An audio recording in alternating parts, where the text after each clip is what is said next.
Olá pessoal, hoje vamos para mais uma live. Como eu falei para vocês, às 6 horas da tarde eu estaria aqui para conversar com a Tatiana Araújo. Ela é especialista em sustentabilidade corporativa e gestão de projetos, com 16 anos de experiência profissional, e ela atua na integração dos objetivos do desenvolvimento sustentável na estratégia de negócios das empresas, relatórios de RI e economia circular. Ela possui experiência em elaboração e execução de treinamentos e palestras, gestão de projetos e processos. E ela integra os conselhos consultivos da GR Brasil e Holanda e atuou no conselho consultivo da comunidade B Rio, no Sistema B. Atualmente é sócia da Alter Conteúdo Relevante, que une comunicação e sustentabilidade, dois temas que eu amo de paixão, além de atuar em projetos como Pacto Global e outros.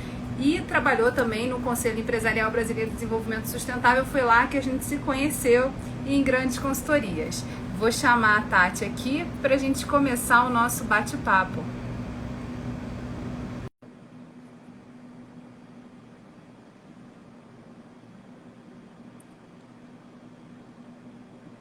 Olá! Olá, Geisa, tudo bem? Estava aqui só te assistindo. Falando um pouquinho de você, Tati. E hoje, na verdade, eu queria te agradecer aí por ter aceitado o convite.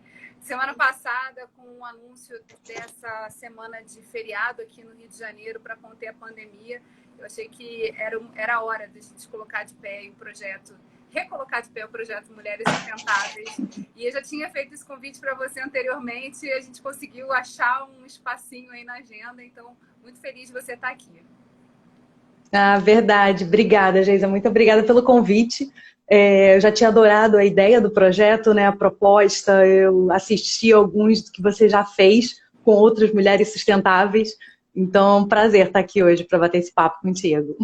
Tati, conta um pouquinho como é que começou esse teu envolvimento com o tema da sustentabilidade. Bom, como para a área de sustentabilidade, olha, eu poderia dizer que começou talvez uns 4, 5 anos atrás, quando eu comecei a atuar de forma mais direta na área. Mas eu acho que no fundo, começou na Eco 92, quando eu fui lá com 11 anos de idade, me encantei com aquele mundo.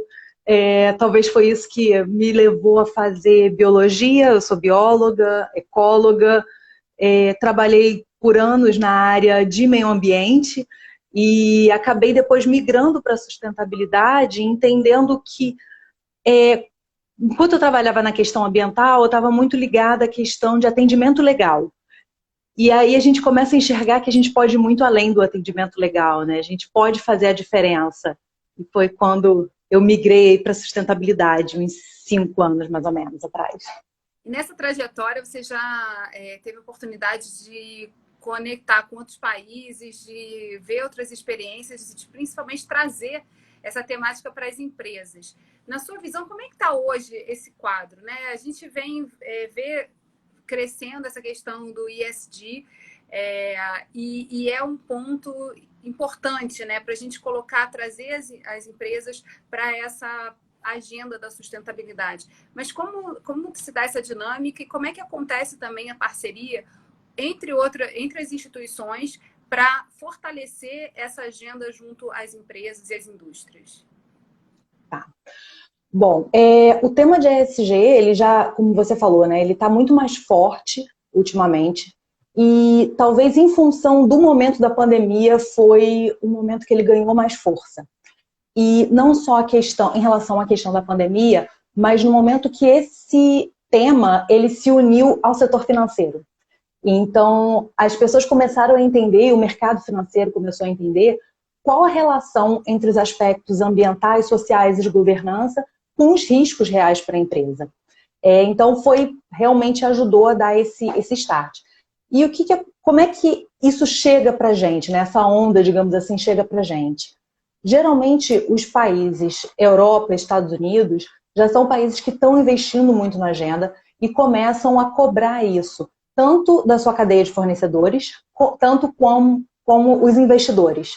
Então, as nossas grandes empresas que estão na Bolsa de Valores recebem essa demanda. A partir do momento que elas recebem, elas precisam fazer esse reporte das ações que estão sendo estabelecidas e começam, consequentemente, a monitorar também a sua cadeia de valor. Então, com isso, nesse momento, eu diria que é um momento onde a gente já tem várias grandes empresas no país que estão atendendo a requisitos de ESG, e isso começa a migrar para pequenas e médias empresas também, um movimento bem forte. E é muito interessante que você já de cara coloca justamente esse ciclo, né? Na verdade, começa com uma demanda financeira que vai gerar impacto nos investimentos, na decisão de investimentos daquelas empresas, só que ela vai gerando um efeito em cadeia, né? Em que chega lá o pequeno fornecedor. Só que a maneira de se colocar, né, diante de tantas obrigações que passam a ser exigidas e olhadas para isso, se torna também importante. Quer dizer, você precisa fazer um processo de conscientização dessas empresas, e as grandes empresas podem sim ser esse vetor de capacitação para dar conta, né, dessas exigências. Uhum, não, sem dúvida. A conscientização ela é importantíssima, e tanto as grandes empresas conscientizando empresas menores, como organizações que ajudam na conscientização também das grandes empresas. Então, eu trabalhei durante alguns anos no CEBED, que é o Conselho Empresarial Brasileiro para o Desenvolvimento Sustentável, que atua engajando empresas de grande porte. Hoje em dia eu estou atuando junto com o Pacto Global, que tem também, por meio dos Objetivos de Desenvolvimento Sustentável, esse engajamento para que empresas assumam metas associadas aos ODS e metas de alto impacto também, metas ambiciosas. E aí, com isso, a gente começa a movimentar de uma forma mais forte o setor, tanto atuando junto com as grandes empresas, quanto movimentando essa cadeia. E aí, essa participação das instituições, né, de organizações que empurram essa agenda, que chegam para conscientizar as empresas, né, do valor que isso tem e de como isso pode ser trabalhado internamente, junto aos funcionários, é um trabalho assim, muito interessante, né? Você podia contar um pouquinho mais como é que funciona, por exemplo, a atuação do Pacto Global nesse processo? Bom, aqui uma fala como uma participante, né, só para registrar que não é uma fala institucional do Pacto, mas organizações como o Pacto, elas têm uma movimentação junto com as empresas, tanto em formato de orientação, então tem grupos de trabalho para discutir determinados temas, engajamentos e alguns programas específicos. Então, atualmente eu estou participando de um programa que é o Ambição pelos ODS, que é um programa com 23 empresas, que estão se preparando e se engajando para assumir altas metas de alto impacto dentro dos Objetivos de Desenvolvimento Sustentável. E com isso a gente passa por todas as metas de implementar, de conversar com os outros setores dentro da empresa, entender quais são os indicadores, quais são os dados que a empresa já tem, aonde que ela pode chegar, se ela pode ir um pouco além daquilo que ela estava pensando e se engajar ainda mais. E é um movimento que vai no dia a dia. Então, a gente, dentro do programa, por exemplo, tem desde oficinas que são realizadas em grupos, tem assessorias individuais, e aí é onde eu entro conversando com cada uma delas para a gente adequar a realidade do programa e entender dentro da estrutura das empresas.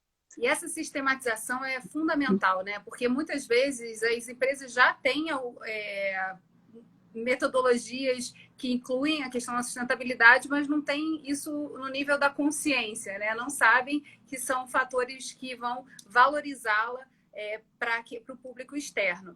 Então, assim como tem o GRI, né, que é uma ferramenta importantíssima para ajudar a organizar esses dados, na gestão pública a gente usa o plano de logística sustentável. Tem mais ou menos essa mesma função de tentar levantar as informações e estabelecer metas e começar a trabalhar, então, na gestão dos resultados disso, né? Observando os resultados e estabelecendo novas metas e aí avançando nessa questão da sustentabilidade. Queria que você falasse um pouquinho também do GRI, assim, como é que... porque um dos principais desafios é a medição do impacto, né? Às vezes a gente começa a fazer as coisas, mas como saber exatamente qual é o rumo que tem que ser tomado, quais são as melhores decisões para poder ajustar a agenda empresarial à agenda da sustentabilidade? Uhum.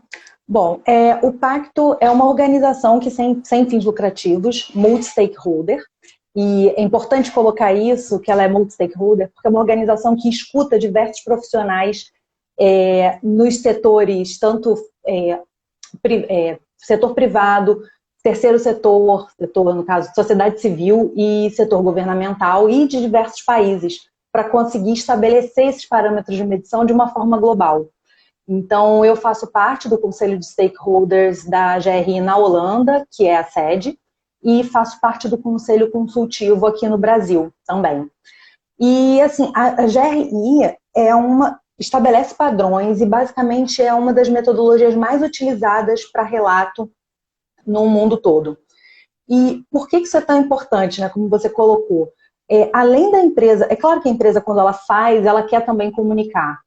Mas como comunicar essa informação de forma transparente e de forma responsável? Porque cada vez mais, todo mundo quer saber se está fazendo, ok, mas qual é a base dessa informação? Como estão sendo gerados esses dados? Qual é a confiabilidade dessas informações? Então, a GRI traz essa metodologia e esses indicadores de forma que ajuda as empresas a endereçar as informações. E para mim, assim... claro, permite também comparar esses dados, né? Porque, na verdade, se você consegue levantar dados, você consegue comparar as empresas, você consegue ter métricas que dão uma visão mais geral do quadro, né? Do que a gente tem de desafio pela frente. Sim, exatamente. Você pode pegar um relatório de qualquer país no mundo, se ele foi feito com uma base de RI, você já sabe quais indicadores que vão ser relatados ali, reportados, ou pelo menos qual é a indicação para reporte. E isso ajuda até para as empresas terem referências, usarem como benchmarks. Então, pegar e entender, peraí, o que aquele meu concorrente está fazendo no sentido de sustentabilidade? Porque o que eu acho interessante é que quando a gente fala em sustentabilidade, na verdade a gente tem mais parceiros do que concorrentes. Então, é aquela empresa que concorre com você no mercado, mas quais são as ações que ela faz em prol do ambiente, em prol das pessoas, e em prol de governança e transparência. A gente consegue fazer esse balanço. Isso é muito interessante, né? Esse processo essa visão da cooperação. Porque, na verdade, estão todos lutando por um mesmo lugar, o planeta. Eu queria que você falasse também um pouquinho sobre como que essas mudanças, uma vez estabelecidas, já você começa a ter métricas, a estabelecer as medições, a tomar decisões na direção da sustentabilidade. Como é que isso impacta internamente nas empresas? Qual é a tua visão a respeito disso? Qual é a sua observação? Assim, o que você percebe de impacto também nos próprios processos, né, internos das empresas?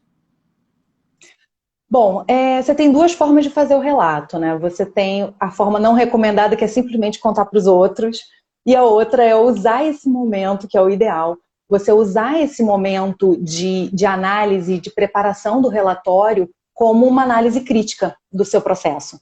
Então, quando você usa esses indicadores, você compara os indicadores com o que está sendo feito no mercado, você entende como que você pode melhorar as suas atividades. Então, como que eu posso melhorar, por exemplo, em relação à diversidade? Como que é a diversidade nos meus níveis de liderança? Acho que eu dei uma falhadinha aqui, né? Voltei. Não, tá tranquilo. Tá não? Então tá. Bom, então, como que a diversidade nos meus níveis de liderança? Eu tenho equidade? Eu tenho 50% homem, 50% mulheres? Como que isso está em outras empresas? Então, as empresas conseguem fazer essa análise e promover um engajamento para a melhoria contínua dentro do seu próprio processo. Se a empresa souber usar essa oportunidade, né? Não só como comunicação, mas como uma análise aprofundada de gestão. Ela ajuda a direcionar aí o seu trabalho. E aí você coloca um ponto muito importante, né? A comunicação é a base de todo esse processo, né? Você precisa conversar, você precisa ter acesso a informações, às vezes de departamentos, fazer esses departamentos se conectarem de certa forma para entender melhor o processo. Eu queria que você falasse um pouquinho sobre essa questão, porque agora você também está num novo desafio, né? E que une comunicação e sustentabilidade. Não, tá ótimo. Não, é uma delícia esse desafio.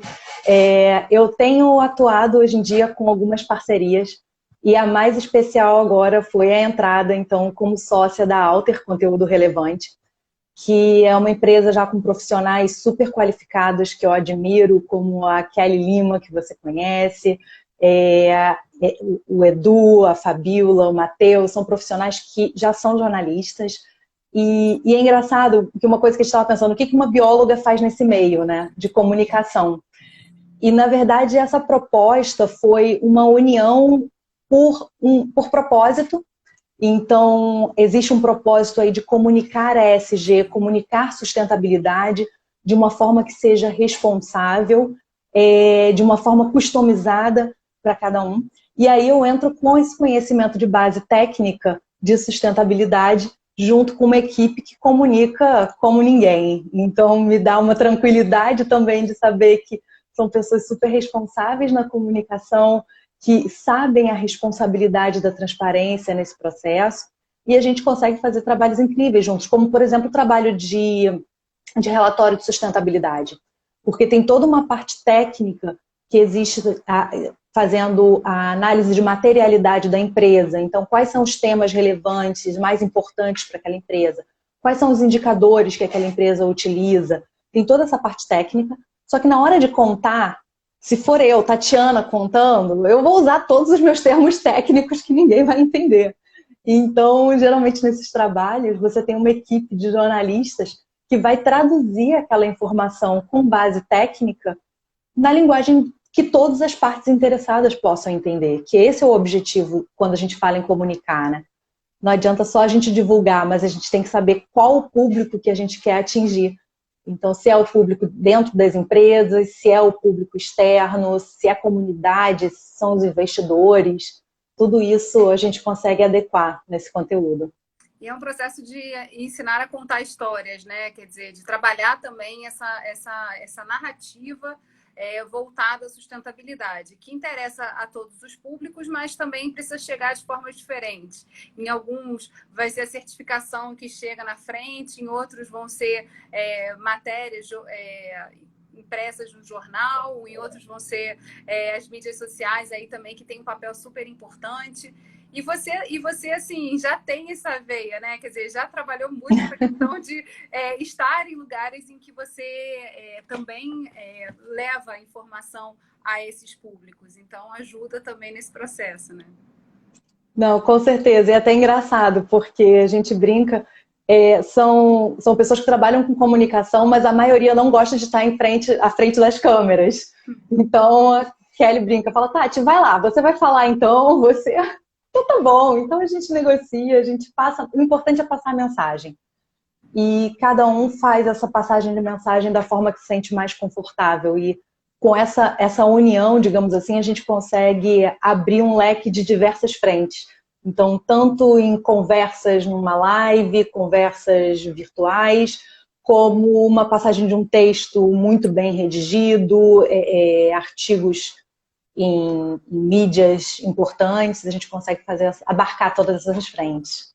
E me conta, Tati, como é que tem sido esse processo da pandemia para você e para o teu trabalho? A gente falou aqui de novos desafios, entrada num novo empreendimento, do trabalho que você já faz nesses diversos conselhos e atuação junto às empresas. Mas eu queria saber assim, como é que foi a pandemia, como é que foi esse processo da pandemia e como você se ajustou a ele para poder continuar navegando. Bom, o processo de pandemia trouxe uma grande mudança para mim, Geisa, porque antes da pandemia, no início do ano, desde o final de 2019, eu estava com uma sensação de que eu trabalhava com sustentabilidade, mas de alguma forma eu não estava sendo sustentável com a minha vida. Então eu coloquei no balanço e falei, ok, o lado financeiro está bem estabelecido, mas e os outros pilares? E o meu pilar ambiental, quando eu penso que o meu corpo é a minha casa, o meu meio ambiente, eu estou cuidando? Eu estou cuidando da minha casa, eu estou me relacionando com a minha família, com meus amigos? E não, a dinâmica de trabalho estava bem puxada. Muita viagem, a gente não tinha antes essa facilidade que hoje em dia tudo é reunião agora virtual, né? Então, tinha uma série de viagens e aí eu tinha resolvido que eu ia dar uma parada para me reequilibrar. Falei, bom, quer saber? Vou tirar um período sabático. E aí, olha o momento que eu decidi, né? Fechei tudo, me organizei, falei, bom, fechei tudo com a presidente do conselho, com a Marina, e fechei, eu ia fazer um intercâmbio, ia ficar um tempo fora do país. E uma semana depois de eu ter pedido demissão, começou a pandemia. Exatamente uma semana cravada. E aí, naquele primeiro momento, era uma questão de, vou adiar um pouquinho, daqui a pouco eu vou. E aproveitei para ficar em casa, fazer yoga, me alimentar, me reenergizar. E eu percebi que as coisas não iam mudar. Então, falei, tá, e agora? O que a gente faz? E aí eu resolvi voltar para o mercado. E coincidiu com esse momento onde sustentabilidade está tendo uma demanda forte de informações, de suporte no geral, né? De como estabelecer essas questões. E eu resolvi tentar um outro formato, que era um formato como empresa. Então eu falei, bom, será que agora eu não posso atuar num outro modelo, onde eu vou entrar em parcerias, não na forma só orientativa, mas colocando a mão na massa junto com algumas empresas, fazendo as consultorias. Então eu resolvi mudar o formato e eu acredito até, Geisa, que esse seja um perfil que seja cada vez mais adotado pelas pessoas, ou pelo menos que traz muitas possibilidades. Porque emprego está muito difícil, mas o trabalho às vezes existe. A questão é a forma de você chegar até ele. Então, eu me desafiei a ser empreendedora, a abrir empresa, a aprender toda essa parte de abertura de empresa, de me estabelecer novamente, fazer parcerias. E eu acho que o mais legal disso tudo é que a gente vê que quando a gente começa um processo como esse, coloca para andar, as coisas vão acontecendo, as parcerias vão chegando. Então, comecei uma parceria com uma empresa, depois com o Pacto Global, agora entrando como sócia da Alter. O movimento acontece. E teve mudança no meio também de casa, né? Teve mudança de casa, porque também já estava com tudo pronto para alugar o apartamento. Então, me mudei também. E o momento da mudança foi até no pico do ano passado, que foi em maio. Porque eu tinha alugado o apartamento e aquela sensação de, não, mas daqui a pouco vai melhorar. Eu ainda achando que eu ia guardar minhas coisas e viajar. E quando a gente viu, chegou no momento que era o tempo onde a pessoa precisava se mudar, eu precisava liberar o apartamento para ela, senão ela ia ficar sem casa no meio da pandemia e eu já tinha onde ficar. Eu falei, não, tá bom, a gente se muda, tá tudo certo, máscara, equipe toda preparada. E é um susto, né? Mas eu acho que nesse momento pensar que eu tô com saúde, meus familiares estão com saúde, todo mundo está dentro de casa se protegendo, isso é o principal.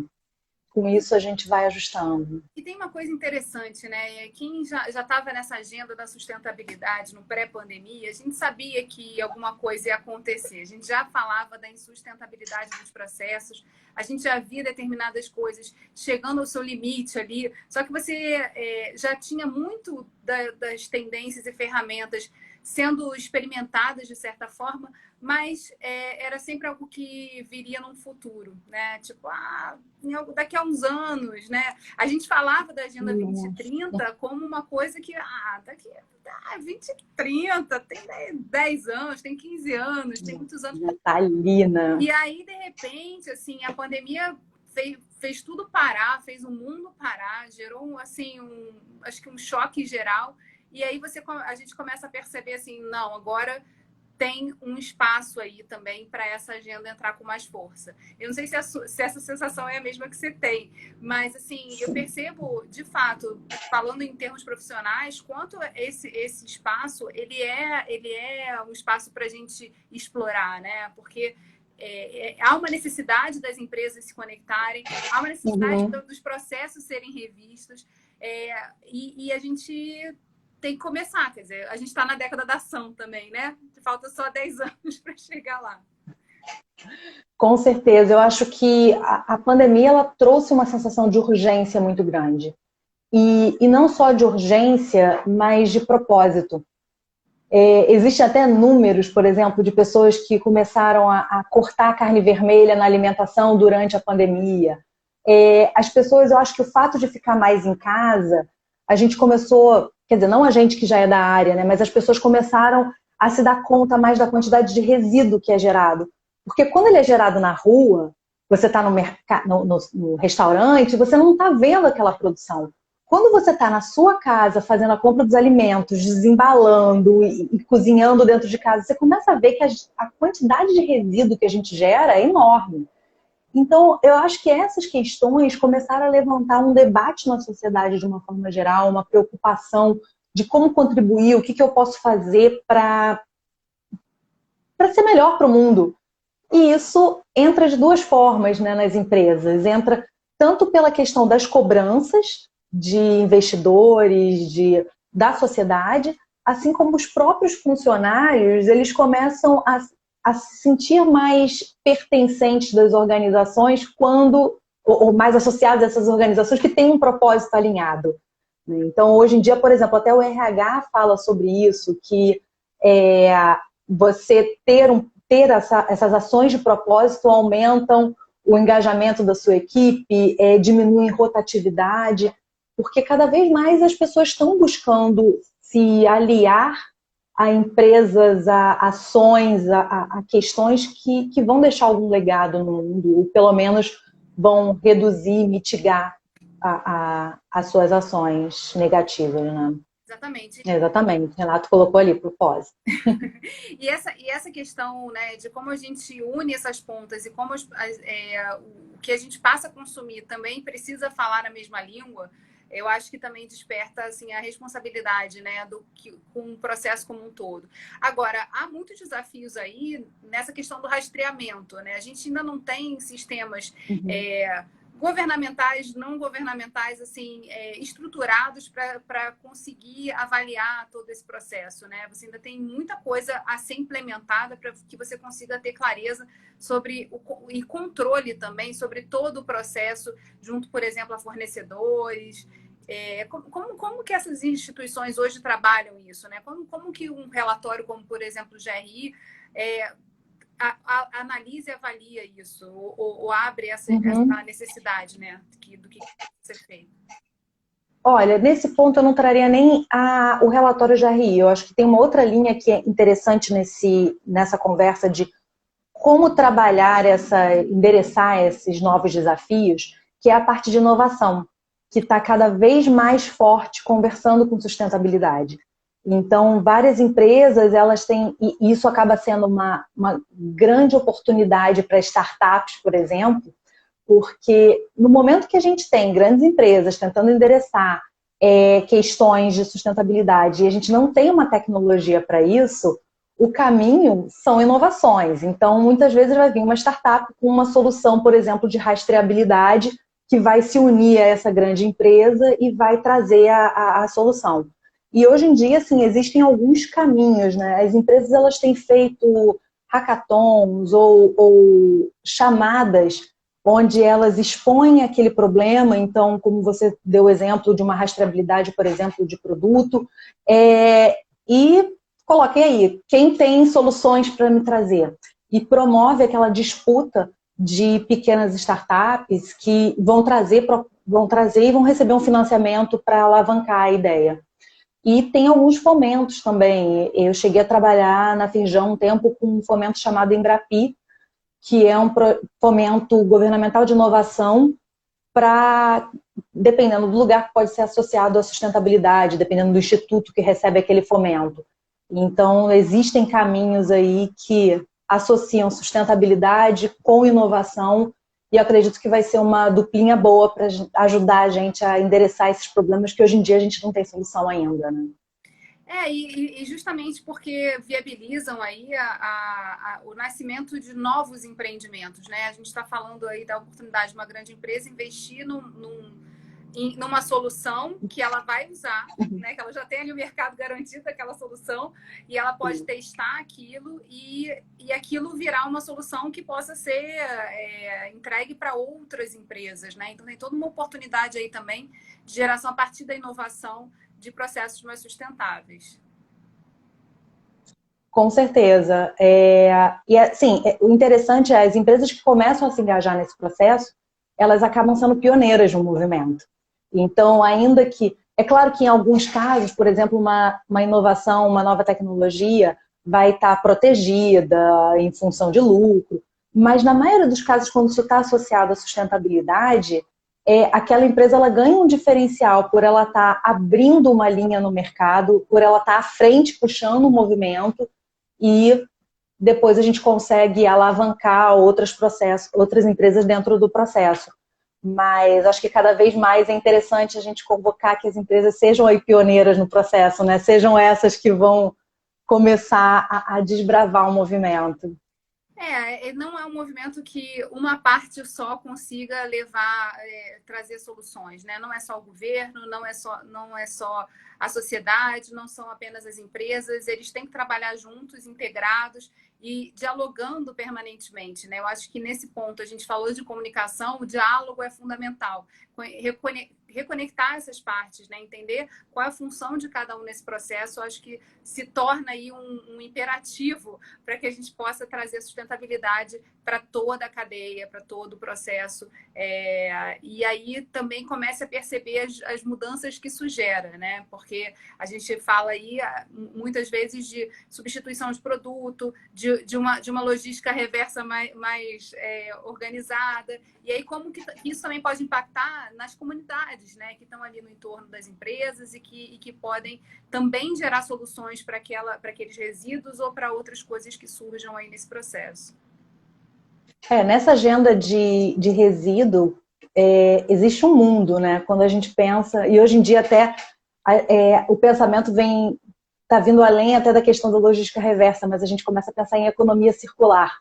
Então, não apenas como gerenciar aquele resíduo na ponta, mas será que eu não posso olhar para todo o meu processo e reduzir lá no início, entender que eu posso fazer uma troca de um produto, de uma matéria-prima, eu posso otimizar o meu processo de forma a reduzir, por exemplo, uma embalagem, e aí com isso sim reduzir a quantidade de resíduo, para só no final ter essa questão de logística reversa.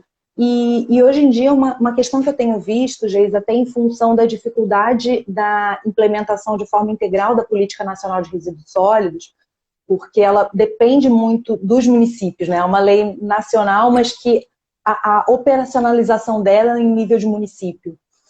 E, em função disso, muitas empresas têm feito parcerias com cooperativas de catadores. E aí conseguem incluir a sociedade, uma parte da sociedade que às vezes é despreterida no processo, não é tão privilegiada no processo, né? Mas consegue fazer a inclusão de algumas pessoas para promover o retorno dessa matéria-prima, desse que seria o resíduo. Porque o que acontece? Quando a gente pensa em logística reversa, se eu pensar num processo para um telefone, por exemplo, a princípio pode parecer simples, falar, não, eu pego meu telefone e eu vou levar numa loja que eu vou depositar. Mas cada loja precisa ter uma caçamba? Ou pode ser uma por um shopping? E quando você vai destinar aquele material? Porque a partir do momento que você jogou ali, ele vira resíduo perigoso. E aí, como é que você faz essa destinação? Qual é a logística? Quais são as emissões de gases de efeito estufa envolvidas nessa logística? Então, cada coisinha dessas tem um desdobramento muito grande. E como você falou, não adianta a gente olhar só uma parte da sociedade. Os três setores precisam estar interligados para atuar. Então, a gente precisa das empresas engajadas, a gente precisa do poder público fornecendo também os caminhos e a gente precisa da população tanto participando quanto cobrando. E cobrando dos dois lados, né? Cobrando tanto dos governos, cobrando das empresas, fiscalizando também e cooperando nesse papel. Acho que a sustentabilidade ela avança muito mais quando a gente tem uma visão colaborativa do que competitiva. Acho que nessa plataforma que a gente está conversando aqui, né, que a gente já falou de economia circular, já falou da questão do cumprimento das metas dos Objetivos de Desenvolvimento Sustentável, que as empresas começam também a pensar um pouco mais sobre isso, a pactuar, fazer a gestão de resíduos e envolvendo outros atores aí nesse processo. A gente falou também dessa quantidade de stakeholders que precisam ser analisados e precisam estar sendo comunicados dos processos e de como eles estão acontecendo na empresa. E a gente começa a perceber que também tem a capacidade de geração de negócios, né, a partir disso. A gente tem aí a necessidade de ter hubs, de ter instituições que vão fazer a ligação entre essas pontas, que vão ajudar a identificar quem pode resolver aquele problema. Então, isso também gera muita oportunidade na ponta para pessoas trabalharem justamente no conhecimento e na união de pontas para poder fechar esse grande círculo aí que precisa acontecer, né? Sim, e eu acho que assim como surgem oportunidades, é importante que as pessoas estejam abertas a novos caminhos, até para poder aproveitar essas oportunidades. Tem um estudo do Fórum Econômico Mundial, eu não lembro exatamente o número, mas ele fala de uma quantidade absurda de empregos que vão sumir, mais uma quantidade equivalente de novos empregos que vão surgir. E exatamente porque o mundo está mudando. Então, às vezes, o que você precisa são pessoas que vão conectar ou pessoas que vão coletar as informações e te trazer de forma... Porque, assim, informação a gente tem demais hoje em dia. Agora, quais são as informações que são válidas e quais não são? Então, às vezes, você tem uma curadoria nessa análise. Você tem, até na parte de comunicação, por exemplo, lembrando, tem a News, da ESG, que foi lançada também em parceria da EPBR com a Alter, exatamente porque tem informações de ESG em vários lugares saindo, mas você não consegue ler todos os jornais. Então, hoje em dia, uma das soluções trazidas é exatamente uma news que vai coletar essas informações e vai trazer exatamente aquilo que você precisa saber para começar o teu dia. E tem algumas nesse sentido, né? Então, tem para ESG, tem para parte política, tem... E são novos negócios, são novas visões, são novas formas de trabalhar o mundo. E acho que a gente tem que estar realmente abertos a isso. Até a minha atuação, por exemplo, para mim é novo. É claro que tem um monte de gente que já atua dessa forma, mas assim, eu tive que me abrir também para um novo momento e falar, tá, por que eu preciso estar necessariamente com uma empresa só? Eu não posso estar fazendo uma atuação diferente no mercado? Conectando pessoas, ainda mais eu já passei por tantas instituições, eu conheço tantas empresas. Então, às vezes, esses papéis de pontes são novas funções no mercado também. Exatamente. E é muito interessante, né, a gente perceber que a grande preocupação quando a gente fala, né, dos empregos que vão desaparecer, que já estão desaparecendo, é justamente saber se as pessoas que estão nesses empregos elas vão ter a possibilidade de fazer a migração para os novos. Não necessariamente isso vai estar acontecendo no mesmo lugar, no mesmo espaço físico.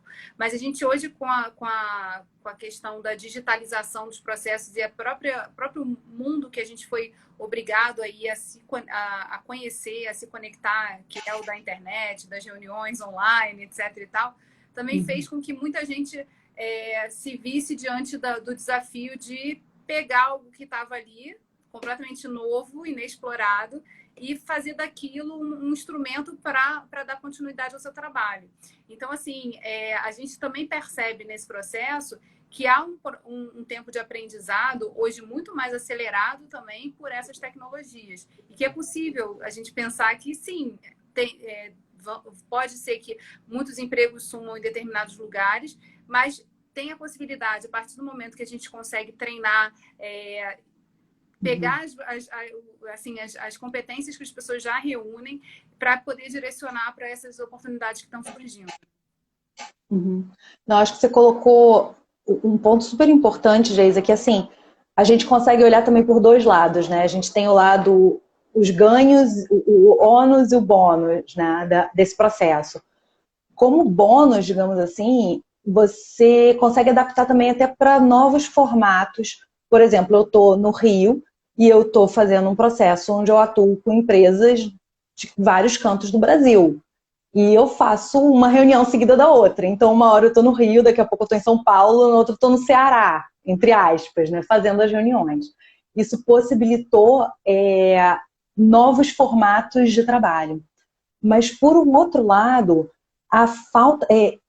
existe uma parcela da sociedade também que acaba sendo excluída nesse processo.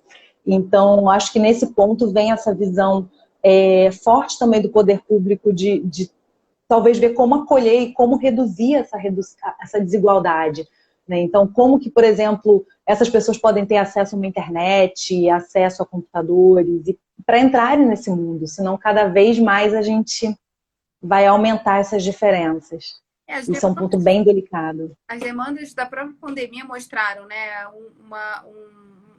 acenderam aí determinadas necessidades e principalmente nessa questão da inclusão digital, eu acho que é uma das mais importantes, né? Porque não adianta a gente falar desse novo mundo se a gente não tiver as pessoas integradas a ele, se a gente não tiver os alunos podendo acessar todas essas ferramentas e instrumentos.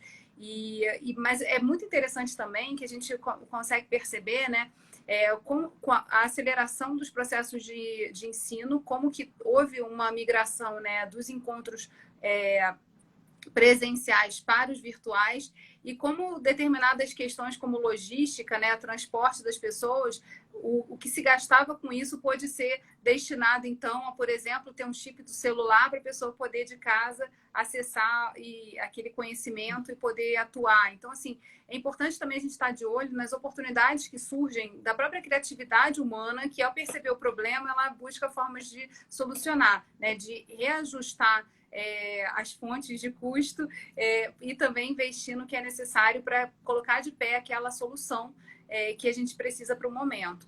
Acho que tem também um papel muito grande das empresas e que muitas assim, deram show nesse momento de pandemia, né, ao mobilizar as forças, ao direcionar recursos, ao entrar no momento da emergência, entendendo que a sociedade como toda precisa agir, né? A gente tem uma parte pessoal que a gente pode investir na solução de problemas que estão muito perto, né? Não, é verdade, realmente. E houve um engajamento muito forte, né? É claro que, assim, no começo, em formas de doações e nesse formato que ainda não é de responsabilidade social corporativa, mas mais no sentido de uma doação pontual. Mas eu acho que muitas delas também, a partir desse momento, estão começando a incorporar a responsabilidade social de uma forma mais ampla. E o que eu acho interessante nesse movimento é olhar não só para fora, mas começar a olhar para dentro da empresa.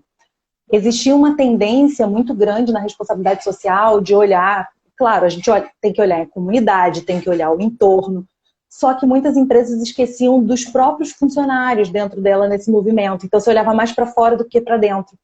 E nesse momento de pandemia, é o momento onde as pessoas estão de casa, mas as condições em casa, cada uma, são diferentes, né? Então, tiveram empresas que ajudaram, por exemplo, na estruturação do home office, ter o entendimento e o carinho de compreender que aquele funcionário ou aquela funcionária tem uma criança em casa, que às vezes vai entrar correndo no meio da reunião, e isso vai acontecer. Então, eu acho que, de alguma forma, as relações elas começaram a ser um pouco mais humanizadas, porque as empresas entraram nas casas das pessoas. Então, você passa a entender um pouco mais a realidade, você passa a perceber as pessoas, às vezes, entrando nas reuniões mais cansadas e mais debilitadas por um momento, por uma notícia. E aí muitas empresas também estão entrando com a questão de recurso de apoio psicológico, de um suporte, ou algumas até de tentar tirar um dia com menos reuniões online por conta desse cansaço também do mundo virtual. Acho que essa pandemia veio para mudar muito essas relações. E eu acho que até nessa questão você estava falando e eu lembrando aqui, né? Porque a gente tinha um costume do tipo, deixe seus problemas lá fora, que você vai trabalhar e você vai ser o profissional que a gente espera que você seja. E aí, quando todo mundo foi para casa, não tinha mais como separar isso, né? Porque tem a hora todas as funções domésticas, mais o trabalho, tudo misturado no mesmo lugar. Então, assim, tudo isso também eu acho que gera aí uma revisita, né? Principalmente porque também foi uma questão econômica, né? Muitas experiências de home office que foram feitas por empresas que tinham bloqueio, que não acreditavam que isso podia ser uma solução, mas perceberam que podia sim acontecer o trabalho, e a produtividade ela não ia ser impactada negativamente. Então, também há um processo de mudança, inclusive naquela questão física, né? Será que eu preciso ter tantas salas, tantos prédios, etc.? Será que eu não consigo estabelecer um modelo híbrido, né? Em que a gente tem o presencial, mas tenha também a possibilidade mais virtual, as próprias viagens, né? Então, tudo isso eu acho que as contas estão sendo refeitas, né? Sem dúvida. E assim, esse balanço, acho que a gente vai levar um tempo para se reorganizar nesse balanço.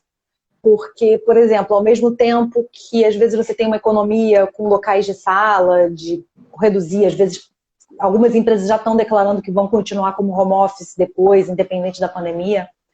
E uma coisa que me vem à mente é o centro do Rio de Janeiro, por exemplo, perto da Lerge. Você tem vários edifícios comerciais. E aí, no momento que aquele prédio ele não é mais habitado pelas empresas, tem toda uma cadeia ali no entorno que gira ou girava em torno dessas empresas de alimentação, de vestimenta, de lojinhas e o comércio cai. Então, assim, novas oportunidades vão surgir? Vão, mas como você falou, não necessariamente no mesmo lugar, não necessariamente para as mesmas pessoas. E acredito que a gente ainda vai levar um bom tempo aí para reequilibrar e para a gente se entender nesse novo momento. Talvez acho que uma coisa que eu acho tão interessante é a gente não se bloquear nesse momento de movimento. Porque, assim, a mudança é fato, tá tudo mudando. Então, quanto mais a gente finca o pé e fala, não vou mudar, eu quero garantir isso que eu já tenho, a chance de dar problema é maior. Então, eu acho que, pelo menos assim, pessoalmente, acho que é um momento de abrir o olhar e tentar enxergar novas oportunidades de como fazer diferente, de como viver diferente, de uma forma geral, para a gente não se arriscar tanto, né? Ter mais opções.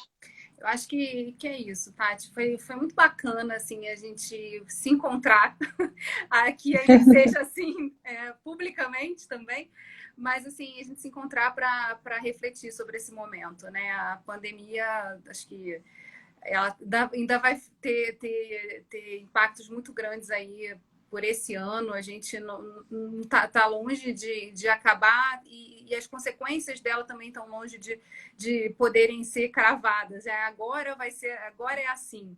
Eu acho que a gente aprendeu de uma maneira assim, completamente. Aconteceu ao mesmo tempo, né, para todo mundo, o mundo inteiro. Então, estava todo mundo conectado, foi conectado por esse desafio, né, de se fechar, de se proteger, etc. e tal. Mas a gente tem a oportunidade de entender que a mudança ela sempre teve acontecendo, mas agora a gente tem um papel aí mais forte de experimentar mais, talvez, né? Eu acho que usar esse momento como um momento também de experimento pessoal e de escolhas, né? O que a gente quer continuar fazendo e o que a gente pode deixar de lado, porque assim, pode dizer que já é coisa do passado, né? Muita gente declara também que a gente entrou no século XXI com a pandemia, porque a gente ainda arrastava aí tudo que aconteceu no século XX. Então, tem aí um grande desafio para a gente observar, né? Não se fincar, entender que tudo está muito fluido, né? As decisões também em relação a negócios, a própria vida.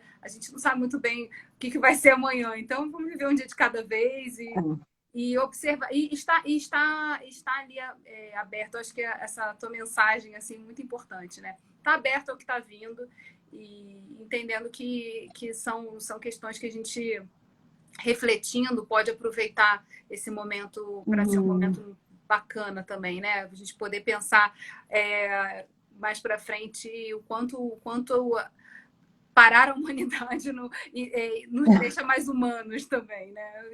É verdade. Conectar com a gente. Acaba sendo um momento muito de se reinventar, né, Geisa? Engraçado que você estava falando também, eu estava lembrando a última vez que a gente se encontrou dentro de um estúdio, gravando, e qual era a estrutura que a gente tinha, né? Ali tem uma estrutura incrível dentro da Lerge, então, ali com câmera, com equipe, e no final a gente está aqui hoje conversando com um celular, e tentando trabalhar da mesma forma, passar uma mensagem, passar uma conversa, falar sobre sustentabilidade. Então, o formato mudou, a gente vai tentando se reinventar. E parabéns aí por essa sua iniciativa também de começar esse movimento de uma outra forma. Isso foi muito bacana. Eu acho que a gente tem aí muita chance de compartilhando conhecimento. Eu acho que é um pouco o objetivo desse projeto, né? Conhecer os desafios e a gente também poder falar sobre o trabalho que a gente faz, os desafios, como a gente enxerga o mundo. Porque eu acho que inspira outras pessoas. Tem vários comentários aqui falando das reflexões, né? Eu estava tentando buscar. A gente tem que pensar também, né? Que a gente precisa parar de vez em quando para pensar e pensar junto é muito melhor. Porque a gente sempre aprende com o outro e percebe, assim... Conheço a Tati já faz um tempo, acho que vale a pena também, quem não segue ainda, ir lá no perfil dela, Sustentate, que eu adorei o nome, e acompanhar um pouquinho da trajetória, da atuação, ver quanto essa moça aí, que é super... está em todos os movimentos, também conseguiu juntar essa questão da biologia com a comunicação para a gente se entender melhor. A sustentabilidade ela é multitemática e a gente precisa também de pessoas olhando de forma assim, aberta para tudo que tem ali dentro, né? E como pensar assim, equipes também que têm formações diferentes, diversas, pode também ajudar a somar aí no esforço para a gente poder assim, inovar, né? Achar aquela solução que se todo mundo fosse igualzinho, talvez não percebesse. Ah, não, com certeza. E cada vez mais a gente vê que o bom é a diversidade, né? Diversidade de pessoas, diversidade de cores, de pensamentos, de credos, raças. Então, acho que dessa diversidade que emergem novas ideias, emergem novas soluções. É só a gente estar aberto a esse novo mundo. Tati, muito obrigada. Um beijo grande para você. E vamos ver se a gente consegue se reencontrar aí para contar mais novidades. E mantenha a gente sempre informado de tudo que está acontecendo, porque eu acho que é um momento de conexão real, né? E a gente precisa se encontrar nas ações, nas atividades, para poder compartilhar também desse conhecimento e dos desafios que são de construção aí de novas realidades melhores, menos desiguais.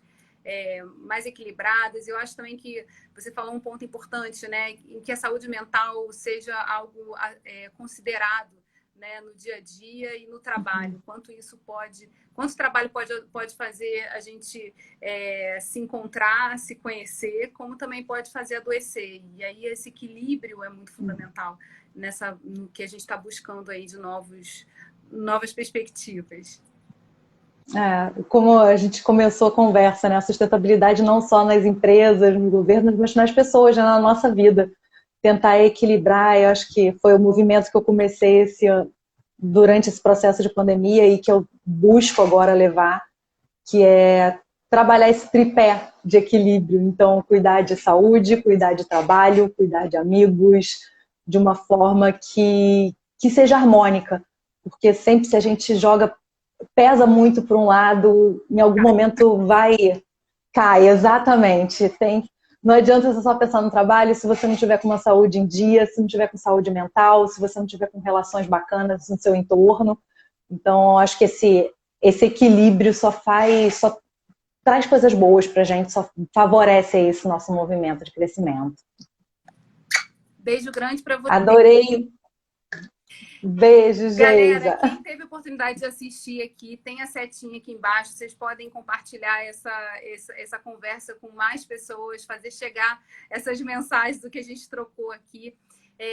Em breve também, essa nossa conversa vai virar um podcast. Se vocês quiserem conhecer o projeto do podcast, é só ir no link na bio, aqui do geisag.rocha, que é o Mulheres Sustentáveis, já tem lá 10 episódios e a gente está aqui produzindo mais novos episódios para colocar lá nessa plataforma que também está crescendo e eu acho que é um espaço aí para a gente dar voz às mulheres sustentáveis. Então, muito obrigada. Beijo grande para todos vocês. Adorei. Tchau, tchau. Tchau, tchau.